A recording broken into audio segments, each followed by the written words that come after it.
कहते ने जिहड़ा असीं बिल रखिया असैंबली का उहदे 20 सीटां असीं जिहड़ा पाकिस्तान का मकबूजा कश्मीर है उस दियां रखियां कि बई उन्होंने असीं करना है, साडा होना ही होना है।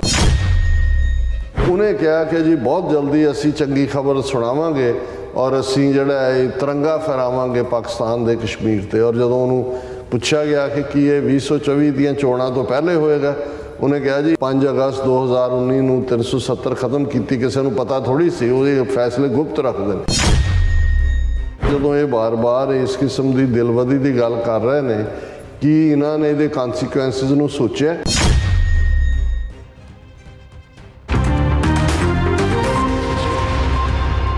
दर्शकों ब्रेक तो बाद थोड़ा सब का भरपूर स्वागत है। सो व्यूअर्स गलबात करन जा रहे हैं कि भारतीय मीडिया में इस गल नूं लैके काफ़ी चर्चा है कि 2024 दियां लोक सभा चोणां तो पहला भारतीय फौज आज़ाद कश्मीर उपर हमला कर सकती है। भारतीय वजीरां वल्लों भी पाकिस्तान कश्मीर दे तिरंगा फहराउण दा जरा जिक्र है वो बराबर जारी है। सो इस बारे आपां गलबात करन जा रहे हैं। सो असीं चाहांगे कि तुसां इसे तरह बने रहना, देखण सुन लई एंड लिखण लई तुहाडा सब दा बहुत शुक्रिया जी। डॉक्टर साहब की विचार ने? देखो पिछले काफ़ी समय तो जदों तो पाकिस्तान दे विच इनर क्राइसिस चल रहा है, पोलिटिकल भी, लीगल भी, इकनॉमिकल भी, वो सारे दा, और इमरान खान के खिलाफ कार्रवाई जां नवाज शरीफ का जाना जां इंटरिम गवर्नमेंट, हुण बेशक फरवरी दे विच उत्थे इलैक्शनां दा ऐलान किया गया है, पर काफ़ी कुछ टरमोइल है। और उस एक दोस्त के नाते जिद्दां तुसीं किसी दोस्त नूं एम्बैरस नहीं करना चाहते और असीं उन्हां दे इनर क्राइसिस कोई पोजीशन भी नहीं लेना चाहते कि भी असीं एक धिर दे नाल जां दूसरे दे नाल है। अफसोस सानूं जरूर है कि भाई जिस किस्म का माहौल, और ये अक्सर जिहड़े साडे वैलविशर साडे नाल राबता भी रखते हैं, उन्हां नूं मेरा ये कहना हुंदा है कि भाई असीं पाकिस्तान दी हालात नूं लैके बहुत फिक्रमंद है। बिल्कुल पाकिस्तान नूं असीं एक सक्सैस देखना चाहते हैं। उहदे दो वड्डे कारण ने। एक तां पाकिस्तान जिस थॉट दे उत्ते बनिया, दुनिया दे विच दो ही मुल्क ने जिहड़े मजहब की बुनियाद दे उत्ते सीधे तौर ते होण चाहे, पहला पाकिस्तान और फिर इजराइल। इजराइल ने जो कड़ी घोली हुई है वो सामने है, इसलिए उसका तो जिक्र ही करना जिहड़ा है वो इस वेले कि वैसे ही उन्होंने दस दिता है भी जिहड़े बहुत वारे हुंदा है कि जी जिहड़े खुद पीड़ चों गुजरे हुंदे ने वो दूसरे की पीड़ नूं समझदे ने। पर इस मामले तो यह होया है कि जो कुछ नाजियां ने यहूदियां दे नाल कीता सैकंड वर्ल्ड वॉर वेले भी जां उस तो पहला उन्हां दे नाल सैकड़ियां सालों तो अड्ड अड्ड थावां ते हुंदा रहा, अज उस तो भी बदतर वो फलस्तीनियां नाल कर रहे हैं। दूसरा जिहड़ा असीं देखते हैं कि भी पाकिस्तान जिहड़ा वो पहला होण चाहता है 14 अगस्त 1947 नूं मजहब के आधार के उत्ते खूनी जिहड़ा वो सारा वरतारा होया ट्रांसफर ऑफ पॉपूलेशन का। लेकिन असीं ये समझते हैं भी जदों असीं खालिस्तान की गल करते हैं, साडा आधार भी साडी कलैक्टिव परसीक्यूशन सिख कौम की है उहदे नाल जुड़िया है। और इसलिए जे पाकिस्तान का मॉडल नहीं कामयाब हुंदा जां उसनूं इस किस्म के क्योस दे विच धक दिता जांदा है तो फिर ये अल्टीमेटली उन्हां लोकां दे लई जिहड़े विरोध च खलोंदे ने कि जी देख लो पाकिस्तान का की हाल है जां उस सारे नूं। दूसरा पार्ट असीं समझदे हां भी साडीआं सदियां दी सांझ जिस खिते का ना ही 5 दरियावां तो निकलिया होए पंजाब दे थल्ले, और अज बेशक 2.5 की गल होए, लेकिन इस दे नाल साडी तहजीब बोली और सब तो वड्डी सांझ साडे लई जिहड़ी पाकिस्तान की धरती पवित्र पुन धरती है, साडा मक्का और मदीना, ननकाना साहिब, करतारपुर साहिब, इतिहासक गुरुद्वारे, और ज़ाहिर है भविख दे विच भी खालिस्तान दी होण तो बाद साडे लई जिहड़ा सेंट्रल एशिया का रस्ता वो सारियां सांझां तहजीब दियां। इसलिए जो कुछ इधर वापरदा है वो भी सानू उन्ना ही हर्ट करता है। पर असीं ये देख रहे हैं कि भी एक पासे ज़ाहिर है उन्हां दी सब तो पावरफुल इंस्टीट्यूशन डिसीजन मेकर आदर वो तो फौज है, एस्टैबलिशमेंट जिन्हों कहा जाता है, जां रियासत भी उन्होंने कहा जाता है। हुण जिन्ना एक पासे इनर क्राइसिस उलझे हुए ने आर्थिक तौर पर तो चलो जी डैट सिचुएशन सी ਜਾਂ ਦੂਸਰਾ ਸਾਰਾ ਸੀ ਕਿ ਜੀ ਇਕੋਨਮੀ ਦਾ ਉਹ ਉਸ ਤੋਂ ਤਾਂ IMF ਨੇ ਸ਼ਰਤਾਂ ਨਾਲ ਦੇ ਦਿੱਤਾ $2 ਬਿਲੀਅਨ, ਕੁਛ UAE ਨੇ ਦਿੱਤਾ, ਕੁਛ ਮੇਰਾ ਖਿਆਲ ਹੈ ਏਸ਼ੀਅਨ ਡਿਵੈਲਪਮੈਂਟ ਬੈਂਕ ਨੇ ਦਿੱਤਾ। ਸੋ ਥੋੜ੍ਹਾ ਬਹੁਤ ਜਿਹੜਾ ਉਹ ਇਕੋਨਮੀ ਤਾਂ ਵਾਪਸ ਪਰਤਣੀ ਸ਼ੁਰੂ ਹੋਈ ਹੈ। ਜੇ ਚੋਣਾਂ ਪ੍ਰੋਪਰਲੀ ਹੁੰਦੀਆਂ ਨੇ ਔਰ ਬਿਨਾਂ ਕਿਸੇ ਅਲੱਗ ਲਬੇੜ ਦੇ ਨਵੀਂ ਹਕੂਮਤ ਆ ਜਾਂਦੀ ਹੈ, ਮੇਬੀ ਪਟੜੀ 'ਤੇ ਵੀ ਉਹ ਚੜ੍ਹ ਜਾਣ। ਲੇਕਿਨ ਇੱਕ ਹਮੇਸ਼ਾ ਅੰਗਰੇਜ਼ੀ ਦਾ ਫਰੇਜ਼ ਹੈ to fish in the troubled water, ਕਿ ਜਦੋਂ ਪਾਣੀਆਂ ਦੇ ਵਿੱਚ ਜਿਹੜਾ ਉਹ ਖਲਬਲੀ ਮੱਛੀ ਹੁੰਦੀ ਹੈ, ਉਦੋਂ ਜੇ ਕੋਈ ਮੱਛੀ ਫੜਨਾ ਚਾਹੇ, ਕਿਉਂਕਿ ਮੱਛੀਆਂ ਵੀ ਉਸ ਖਲਬਲੀ ਦਾ ਹੀ ਸ਼ਿਕਾਰ ਹੁੰਦੀਆਂ ਨੇ, ਤੇ ਇਸ 'ਚੋਂ ਇਹ ਟਰਮ ਨਿਕਲੀ। ਹੁਣ ਬੇਸ਼ੱਕ ਇਹ ਗੱਲ ਤਾਂ ਕੁਛ ਮਹੀਨਿਆਂ ਤੋਂ ਹੀ, ਜਦੋਂ ਤੋਂ ਪਾਕਿਸਤਾਨ ਦਾ ਜਿਹੜਾ ਅੰਦਰੂਨੀ ਕ੍ਰਾਈਸਿਸ ਚੱਲ ਰਿਹਾ, ਰਾਜਨਾਥ ਸਿੰਘ ਭਾਰਤੀ ਕਬਜ਼ੇ ਵਾਲੇ ਕਸ਼ਮੀਰ ਦੇ ਬਾਰਡਰ 'ਤੇ ਗਿਆ, ਉੱਥੇ ਉਹਨਾਂ ਦੇ ਪਤਾ ਨਹੀਂ ਕਿਹੜਾ ਡੇ ਸੀ ਫੌਜ ਦਾ, ਉਹਦੇ 'ਚ ਉਹਨੇ ਕਿਹਾ ਕਿ ਸਾਡੀ ਫੌਜ ਮੁਕੰਮਲ ਤਿਆਰੀ 'ਚ ਹੈ, ਕਿਸੇ ਵੇਲੇ ਵੀ ਅਸੀਂ ਜਿਹੜਾ LOC ਕ੍ਰਾਸ ਕਰ ਸਕਦੇ ਹਾਂ, ਜਿਵੇਂ ਅਸੀਂ ਪਹਿਲਾਂ ਕੀਤਾ।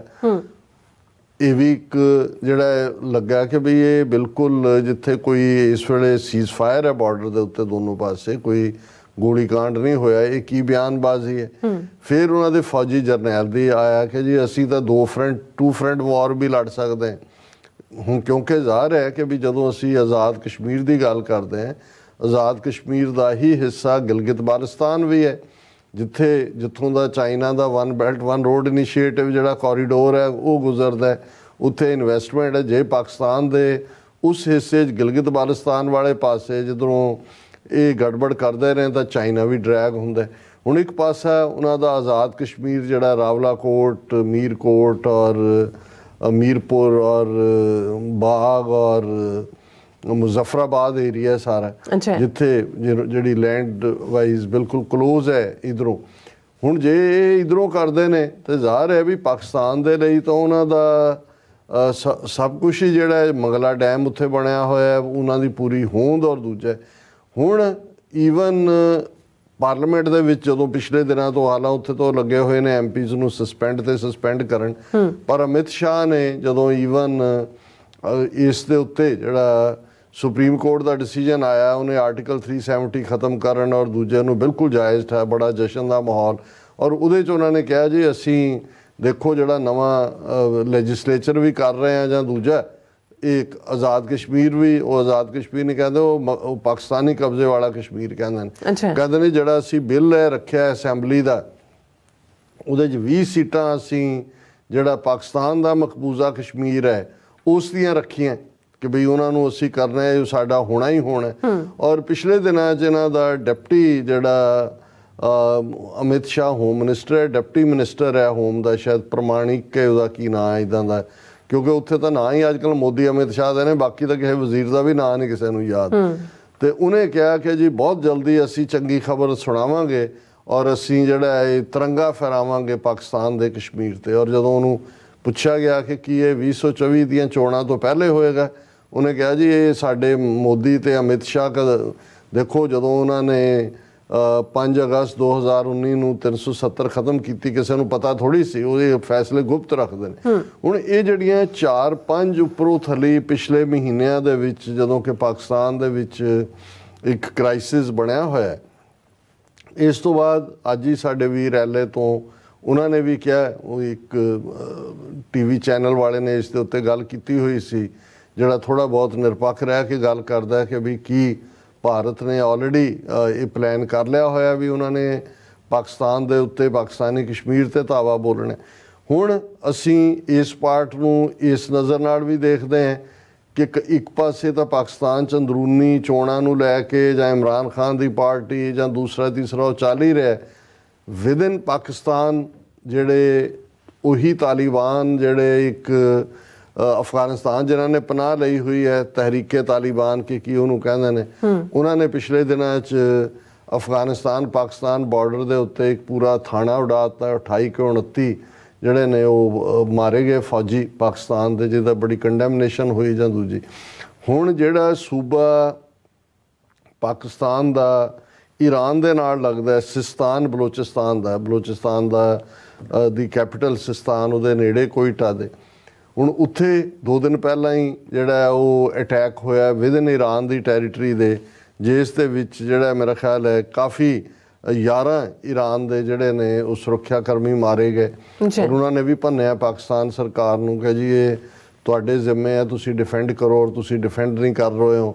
ਔਰ ਇਹ ਜਿਹੜਾ ਈਰਾਨ ਦੇ ਉੱਤੇ ਦਹਿਸ਼ਤਗਰਦ ਹਮਲਾ ਹੋਇਆ, ਅਜੀਤ ਡੋਵਲ ਵੀ ਚੁੱਪ ਚਪੀਤੇ ਈਰਾਨ ਦਾ ਦੌਰਾ ਕੱਢ ਕੇ ਆਇਆ ਔਰ ਇਸ ਸਾਰੇ ਦੇ ਚੱਲਦੇ ਆ ਜਦੋਂ ਇਹ ਪ੍ਰਚਾਰ ਚੱਲ ਰਿਹਾ ਅਸੀਂ ਇਹ ਸਮਝਦੇ ਹਾਂ ਕਿ ਇੱਕ ਵੈਲ ਵਿਸ਼ਰ ਹੋਣ ਦੇ ਨਾਤੇ, ਇੱਕ ਦੋਸਤ ਹੋਣ ਦੇ ਨਾਤੇ, ਭਵਿੱਖ ਦੇ ਹਮਸਾਇਆ ਹੋਣ ਦੇ ਨਾਤੇ ਅਸੀਂ ਸਮਝਦੇ ਹਾਂ ਕਿ ਇਹ ਜ਼ਰੂਰੀ ਹੈ ਕਿ ਪਾਕਿਸਤਾਨ ਇਸ ਨੂੰ ਲਾਈਟਲੀ ਨਾ ਲਏ। ਪਾਕਿਸਤਾਨ ਬੇਸ਼ੱਕ ਇਹ ਵੀ ਹੁੰਦਾ ਹੈ ਕਿ ਜੀ ਨਿਊਕਲੀਅਰ ਪਾਵਰ ਹੈ, ਇਹ ਵੀ ਸਾਨੂੰ ਵੀ ਥ੍ਰੈਟ ਹੈ ਕਿ ਵੀ ਜੇ ਕੋਈ ਇਹਨਾਂ ਨੇ ਇਸ ਕਿਸਮ ਦੀ ਦਿਲਵਦੀ ਕੀਤੀ ਤੇ ਫਿਰ ਜਿਵੇਂ ਅੱਗੇ ਵੀ ਹੋਇਆ ਸੀ ਜਦੋਂ ਇਹਨਾਂ ਨੇ ਬਾਲਾਕੋਟ ਸਟ੍ਰਾਈਕ ਕੀਤਾ ਸੀ, ਜਿਹੜੇ ਪਾਕਿਸਤਾਨ ਦਾ ਜਿਹੜਾ ਫੋਰਨ ਮਿਨਿਸਟਰ ਸੀ ਉਹਨੇ ਕਿਹਾ ਕਿ ਉਹ ਵਿਤਰਾਮ ਦੇ ਕੇ ਕਿਹਦੇ ਦੌਰੇ ਤੇ ਸੀ। ਉਹਨੇ ਕਿਹਾ ਜੀ ਅਸੀਂ ਸਾਰੀ ਰਾਤ ਸੁੱਤੇ ਨਹੀਂ ਕਿਉਂਕਿ ਕਰਕੇ ਸੁਸ਼ਮਾ ਸਵਰਾਜ ਨੇ ਫਿਰ ਮੁੜ ਕੇ ਕਾਲ ਕਰਕੇ ਜਿਹੜਾ ਉਹ ਸੁਸ਼ਮਾ ਸਵਰਾਜ ਨੇ ਜਿਹੜਾ ਵੀ ਇਹਨਾਂ ਦਾ ਫੋਰਨ ਮਿਨਿਸਟਰ ਸੀ ਉਹਨੇ ਕਾਲ ਕਰਕੇ ਕਿਹਾ ਸੀ ਆ ਕੇ ਸਾਨੂੰ ਕਿ ਜੀ ਪਾਕਿਸਤਾਨ ਨੂੰ ਰੋਕੋ, ਜਵਾਬੀ ਕਾਰਵਾਈ ਨਾ ਕਰੇ। ਉਹਨੇ ਕਿਹਾ ਜੀ ਸਾਰੀ ਰਾਤ ਜਾਗਦੇ ਰਹੇ, ਪਾਕਿਸਤਾਨ ਨੂੰ ਰੋਕਿਆ, ਨਹੀਂ ਤਾਂ ਇਹ ਜਿਹੜਾ ਨਿਊਕਲੀਅਰ ਵੱਲ ਜਾ ਸਕਦਾ। ਹੁਣ ਇਹ ਸਵਾਲ ਵੀ ਪੁੱਛਿਆ ਜਾ ਰਿਹਾ ਕਿ ਜਦੋਂ ਇਹ ਬਾਰ-ਬਾਰ ਇਸ ਕਿਸਮ ਦੀ ਦਿਲਵਦੀ ਦੀ ਗੱਲ ਕਰ ਰਹੇ ਨੇ ਕਿ ਇਹਨਾਂ ਨੇ ਇਹਦੇ ਕਨਸੀਕੁਐਂਸਿਸ ਨੂੰ ਸੋਚਿਆ ਕਿ ਭਾਈ ਕੀ ਹੋਏਗਾ ਜੇ ਇਹ ਪਾਕਿਸਤਾਨ ਦਾ ਦੇ ਲਈ ਇਹ ਉਹਦੇ ਲਈ ਤਾਂ nuclear as a last option ਨਹੀਂ, ਫਸਟ ਆਪਸ਼ਨ ਵੀ ਬਣ ਸਕਦਾ ਹੈ ਕਿ ਜੇ ਇਹ ਜਾ ਕੇ ਉੱਥੇ ਕਬਜ਼ਾ ਕਰਦੇ ਨੇ। ਪਰ ਇਸ ਗੱਲ ਨੂੰ ਜੇ ਅਸੀਂ ਡਿਸਾਈਡ ਵੀ ਛੱਡ ਦਈਏ, ਬਹੁਤ ਵਾਰ ਇਹ ਹੁੰਦਾ ਹੈ ਕਿ ਵੀ ਇੰਨਾ ਕੁ ਦਬਾਅ ਬਣ ਜਾਂਦਾ ਔਰ ਇਸ ਵੇਲੇ ਜਿਹੜਾ ਪਾਕਿਸਤਾਨ ਦੇ ਵਿੱਚ ਢਾਂਚਾ ਆਇਆ ਹੋਇਆ ਇਹ ਉਹ ਨਹੀਂ ਹੈ ਜਿਹੜਾ ਕਿ ਡਿਫਾਈਂਸ ਦਿਖਾਏ। ਇੱਕ ਸਟੇਜ ਤੇ ਪਾਕਿਸਤਾਨ ਨੇ ਡਿਫਾਈਂਸ ਦਿਖਾਈ ਸੀ ਜਦੋਂ 1998 ਚ ਇੰਡੀਆ ਨੇ ਨਿਊਕਲੀਅਰ ਧਮਾਕੇ ਕੀਤੇ ਤੇ ਕਲਿੰਟਨ ਨੇ ਪੂਰਾ ਜ਼ੋਰ ਲਾਇਆ ਪਾਕਿਸਤਾਨ ਨਾ ਕਰੇ, ਨਵਾਜ਼ ਸ਼ਰੀਫ ਹੀ ਸੀ ਉਦੋਂ, ਲੇਕਿਨ ਉਦੋਂ ਦੀ ਪਾਕਿਸਤਾਨ ਦੀ ਹਕੂਮਤ ਜਾਂ ਐਸਟੈਬਲਿਸ਼ਮੈਂਟ ਉਹਨਾਂ ਦੀ ਇੱਕ ਆਪਣੀ ਕਿਸਮ ਦੀ ਸਟਰੈਂਥ ਸੀ।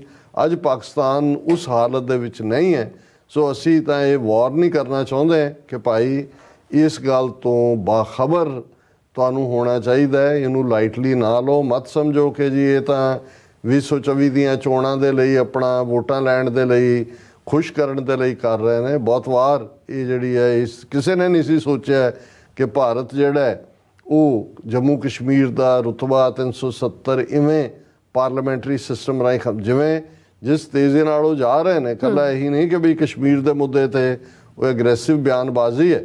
ਹੁਣ ਮਥੁਰਾ ਔਰ ਕਾਂਸ਼ੀ ਉਹਨਾਂ ਮਸੀਤਾਂ ਨੂੰ ਮੰਦਰ ਬਣਾਉਣ ਦੇ ਲਈ ਵੀ ਪੂਰਾ ਇਲਾਹਾਬਾਦ ਹਾਈ ਕੋਰਟ ਨੇ ਵੀ ਅਲਾਉ ਕਰਤਾ ਹੈ। ਸੁਪਰੀਮ ਕਿ ਜੀ ਉਹਦਾ ਸਰਵੇ ਕਰੋ ਗਿਆਨ ਵਿਆਪੀ ਮਸਜਿਦ ਦਾ, ਸੁਪਰੀਮ ਕੋਰਟ ਨੇ ਕਿਹਾ ਜੀ ਨਹੀਂ ਅਸੀਂ ਇੰਟਰਵੀਨ ਨਹੀਂ ਕਰਨਾ।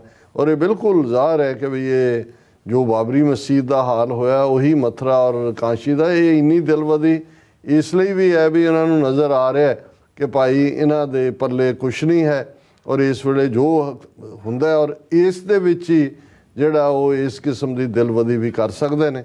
ਇਹ ਹੁਣ ਪਾਕਿਸਤਾਨ ਦੀ ਐਸਟੈਬਲਿਸ਼ਮੈਂਟ ਉਹਨਾਂ ਦੇ ਸਿਆਸੀ ਢਾਂਚੇ ਵਾਲਿਆਂ ਨੇ ਦੇਖਣਾ ਹੈ ਕਿ ਕੀ ਉਹਨਾਂ ਨੇ ਇਹਨੂੰ ਮਹਿਜ਼ ਗਿੱਦੜ ਭਪਕੀਆਂ ਸਮਝ ਕੇ ਇਗਨੋਰ ਕਰ ਦੇਣਾ ਜਾਂ ਸੱਚਮੁੱਚ ਇਸ ਨੂੰ ਕਾਊਂਟਰ ਕਰਨ ਦੇ ਲਈ ਆਪਣੇ ਆਪ ਨੂੰ ਤਿਆਰ ਕਰਨਾ। ਬਿਲਕੁਲ ਜੀ, ਰਾਜ ਸਾਹਿਬ ਤੁਹਾਡਾ ਬਹੁਤ ਬਹੁਤ ਧੰਨਵਾਦ। ਸਾਥ ਲੈਣ ਬ੍ਰੇਕ ਵਿਊਅਰਸ ਤੁਸੀਂ ਸਾਡੇ ਨਾਲ ਇਸੇ ਤਰ੍ਹਾਂ ਜੁੜੇ ਰਹਿਣਾ। ਮਿਲਦੇ ਹਾਂ ਆਫਟਰ ਦਿਸ ਸ਼ਾਰਟ ਬ੍ਰੇਕ।